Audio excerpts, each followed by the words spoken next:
plow for the most part all assembled. So the two half pieces are together, the scraping blade, the rubber deflector, these whips. It took a little bit of time, I'm not going to lie. I struggled a little bit, not because of the plow, but mostly because these instructions are absolutely hideous. So it's a good thing there are a few videos online. So these are the instructions here. You know, the D piece, the A-frame. It's you know, it doesn't show a lot of detail. This caddy piece here, I had absolutely no idea how that went on. I just kind of figured it out as I went. Anyway, I'm pretty much up to this stage now. This is the part that will go in the truck. These are the two support brackets. I got the winch installed, the springs. It looks good. It looks like a plow. So now I'm at the stage now that I got to figure out the wiring for this winch. And just skipping ahead here, the electrical assembly, seems like there might be a bit more detail here. At least there's a good schematic. So, because the only thing I was going by with this plow, realistically, these instructions is absolutely nothing here. Literally just gibberish. I was really only going by this little exploded view here. And just looking at kind of how things were laying and just kind of matching holes up with bolts and brackets, and I just kind of figured out this way. But the electrical, I'm hoping, will be a little bit more user-friendly. So that's pretty much the stage where I'm at now. And so I'm going to try to do that, and I'm also going to have to install this front receiver on the Tacoma. Now, I'm not holding my breath here. They say that this will fit a Tacoma. I mean, that is just a generic thing, and I mean, I'm sure every truck is different, so we'll see how this goes. So for the most part, here it is. For a home domestic baby plow, it's actually quite big. I think this weighs almost 270 pounds, so there's a lot of weight here. It's a bit bigger than what I could have imagined for a non-commercial plow. I'll have to adjust the shoes on the bottom are raised a little bit too much. So those will have to be brought down. And then there's also little casters for when the plow is put away for support. There's also a support here when you're not using it. So it's not a bad little design, really. So the plow does go up and down electrically with the winch. And then for angle, of course, it's done manually, just with this little detent here. Just pull this, and then the D-ring is allowed to move side to side like that. Okay, well, that's about all for now. I'm going to carry on with this electrical, and we'll check in a bit, see how I make out. So just as I suspected, the electrical on this is pretty straightforward. So you hook up your wires to the winch. 2 wires feed the controller. 2 more wires tie into the battery. So I have a spare battery, so I brought that in just for test purposes. That's the battery off of my 62 Comet. And here is the remote for up and down.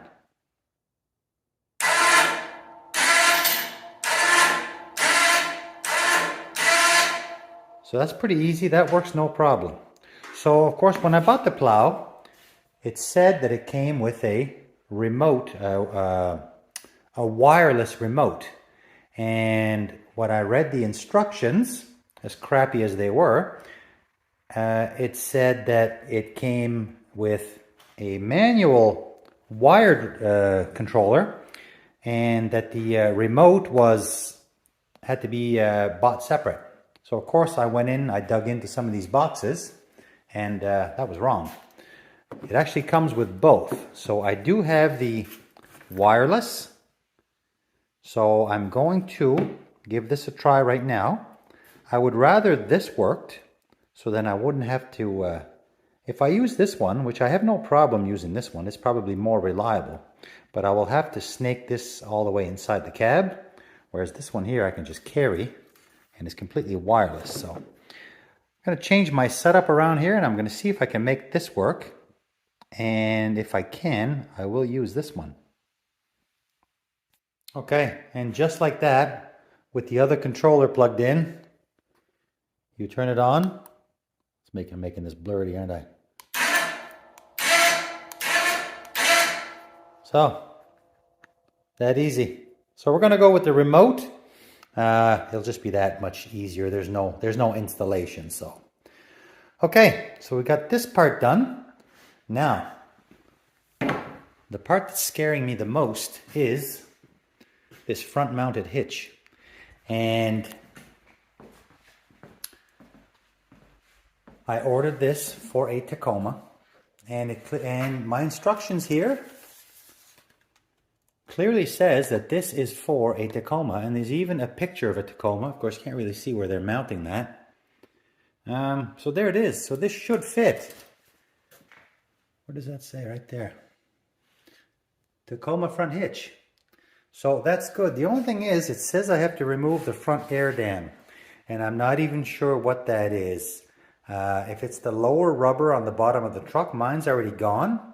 I can't really see right now where this goes, and I'm going to be really disappointed if they're expecting me to chop into the front bumper. I really don't want any part of that, but it's hard to see. Remove the trim lower air dam to reinstall hitch. Okay, it talks about fishing wires and stuff. That's fine. I see the pictures are hideous. It comes with the hardware. It's got this little fishing thing, so you've got to sort of fish the bolt through, and then you pull it through with this little spring, and then you can fasten the nut from the other side. I'm sure this is not going to be pleasant, but first let's pull the Tacoma up here. Let's get the nose up here so I at least have a peek and give me an idea where this thing mounts, because right now I have no clue. Okay, well, I got the Tacoma here pulled in, and I think this is looking pretty good right now. That's pretty much how this goes. And there's a hole here, and there's going to be one underneath in the back. If you can see that back here. So the one back here where my finger is an existing one right here. This is existing. So I've got to undo that. Now this little bracket here is some TRD thing. I'm not sure. Off-road, not whatever. This has to come off. No big deal. This is going to come off. That's going to line up with this. Same. There's another existing one on the other side. Right there. And then for these ones here, that's when you got to go up to this big hole. And that's where you got to put that carriage bolt through the little bracket. It comes with a little bracket. Now this is going to be a pain in the butt, I can see. This kind of goes like this. Through that big hole. And that's going to come through this way somehow. Imagine doing this while holding that up. I think I'll pull the jack out. That goes like this. And you're going to pull it through. And I think that's when you use this little device here. I think this is meant to snake through the bolt and pull it like a little fishing wire, fishing hook. I think that's going to go like that. And the air dam that they're talking about is that air dam that would have been here. Now when I bought my truck, I bought it secondhand. It had a lift kit, and that air dam, I don't like the look of those anyway. It was already gone, so that's good. That's gone. I don't have to worry about that. My fear was I didn't want to have to chop into my bumper. So this is looking pretty good. Let's remove this. I'm going to get my little jack out. I got a little transmission jack. I'm going to try to support this because, I mean, this is not exactly light. And should be able to bolt this up. Okay. Let's see how this goes. Okay, I got the first bolt fished through. There's a little bit of fiddling. But there it is there. There's the fishing wire. And they wanted us to come from some upper hole I found that for the Tacoma, because this has to come off anyway, because that's where the this hole here goes in here. So that's out anyway. And this one comes with a nice built-in nut. Sorry, I had that upside down. There's the built-in nut. That goes like this. So that's got to come out anyway. Unfortunately, this one here, there's no backing nut. That's why it comes with all this fishing arrangement. So I got this one in off camera. I'm just going to show it's an absolute pain. And they were recommending we go through the top hole, and I found that going through the bottom. I found that going through the bottom here was much easier. So this is tied onto the, you thread this part onto the bolt. And this goes on the other. Now I'm using one hand, so it's going to be pretty hard to show. This goes through like this. So it kind of ends up looking like that.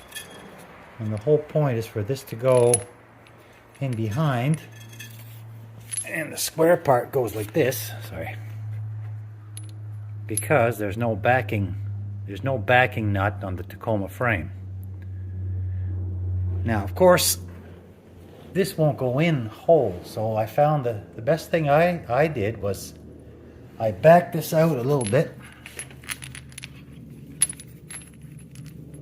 I leave this loose. Then I fish my wire through first. I'll just fish my wire through here into the hole, and then I can reach up and pull it out the front hole, which is right, there's the front right there. If I go through here with two hands, I can grab the other end, then I can pull it out, and I start it in this section, and then I just sort of, you can't put these two in at the same time. You got to sort of work them separate. So I just sort of put it like this. I put them like this, sort of folded like this, and then I can snake that through the bottom hole, make the corner, and then once you pull on everything, it just sort of tightens up and falls into place. Yeah, it's a complete pain in the butt, but it's doable. I got the other side done. I'm going to put the camera down. I'm going to snake this one in, and then we'll try to bring this in and see if we can get those bolts started, hopefully without losing and dropping anything inside that square tubing. All right, so there it is. See, with two hands I was able to snake it through. So there I'm pulling it up. And then, like I said, you can't, both of them cannot go through together. You've got to sort of separate them. And if you separate them and sort of push that aluminum square, lay it flat, it'll go through. So I'm going to have to lay this down again, but I don't want to drop it. I'll lay the camera down, and I'm going to put this through this hole here. And I'm going to wiggle that until it goes through that bottom hole, and it should come out just like the other side. Okay, just like that. It took some wiggling, but there it is. There it is. It's pulled out, and it's in place because the carriage head is locked into that aluminum square. So now you got to somehow maneuver the assembly back and onto these, and then I don't know, you got to take that wire off because the nut will not go over the wire. So maybe I'll bring it over. Maybe I'll get them on and maybe let the jack come down a bit, and maybe that'll put a bit of tension on these and keep them in place. I'm not sure. What I want to avoid is this falling, because if this falls, it won't fall down here. It'll fall in this upper part. Then I'll have to go digging through that little hole up there. So, okay, I'm going to try to maneuver the winch. I'm going to try to maneuver the jack into position to get these lined up. Okay, well, there's my hitch installed. So, yeah, all bolted up. It was a little bit of a pain in the butt, but it's in there. It's tight, and it was definitely meant for the Tacoma. So pretty impressed with that. I was expecting a real can of worms here, but all in all, pretty good. Now, this is an awful high point. A heck of a lot higher than this. So this has to slide in that receiver. So, gosh, I don't know how that's gonna work. I don't know. That's gonna be our next step. Now we got a plow built. We got a receiver hitch. We got electrics working. Now I gotta figure out how to hook it up. So again, lots of videos on how to put one of these together. Nothing on how to do this or put that on there. So that's what I'm going to try to do now. Okay, well I got the plow on the truck. Just basically this slides into the receiver. Unfortunately it did not come with the locking pin. That's why that pin's looking a little rusty, because that's from my old trailer hitch. So yeah, kind of surprising, but it did not come with this pin, but I did happen to have one. And then these things here are just kind of like stabilizer bars. You just sort of tighten them and it gives a little added support. Now, you can see there's probably 6 or 8 inches here.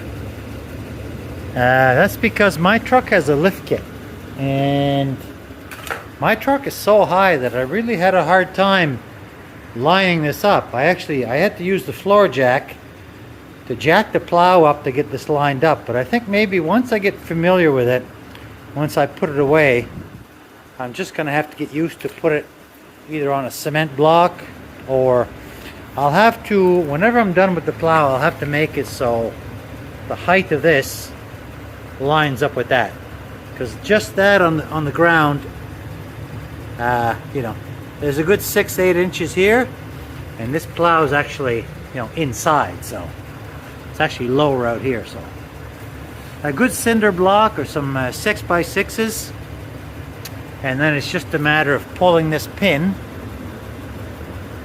and then I guess you just separate the electrical here, put the cap back on, and you leave the plow and you go on your merry way. So let's finish up the rest of this wiring and see how she feels. Okay, there we go. I'll try this remote thing again. So down.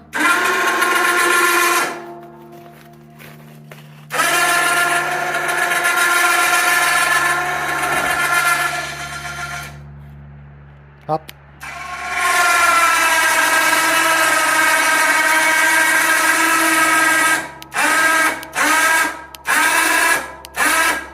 Of course, there's a safety chain for when you're operating.